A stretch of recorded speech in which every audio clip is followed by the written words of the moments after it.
امام زین العابدین علیہ السلام فرماتے ہیں، جس وقت ہمارے قائم علیہ السلام قیام کریں گے تو اللہ تعالی ہمارے محبوں کی، ہمارے دوستوں کی تمام پریشانیاں دور فرما دے گا اور ان کے دلوں کو فولادی ٹکڑے بنا دے گا، اور ان کے ایک مرد کی طاقت 40 مردوں کے برابر بنا دے گا، اور ہمارے شیعہ، ہمارے محب، ہمارے دوست پورے جہان کی زمینوں کے مالک ہوں گے۔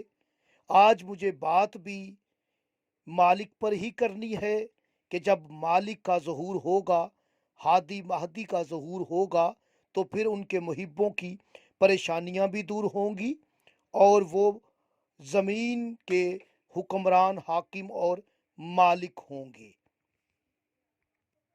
معرفت امام زمانہ علیہ السلام کا سلسلہ جو ہر جمعۃ المبارک کے دن ہم ویڈیو بھیجتے ہیں، آپ ہمارے ساتھ اٹیچ رہیے گا۔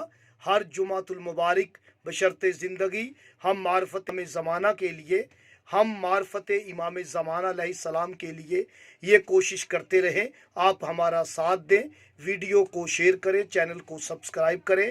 یاد رکھیں کہ مالک اور ہادی کے اسم پر ہم نے علم جفر کے اعتبار سے بات کرنی ہے، تو اسے بستے حرفی کر لیں تو حروف آ جائیں گے: میم، الف، لام، کاف، مالک، اور حالف، ہا، دال چھوٹی دی، ہادی۔ یہ سطر اساس ہے۔ اب آپ اسے ترتیب دیں گے تو الف لام، میم ہے دال چھوٹی، کاف الف کا۔ علم جفر کے اعتبار سے یہ جواب ملے گا المہدی کا، یعنی المہدی کا اسم پاک ہے۔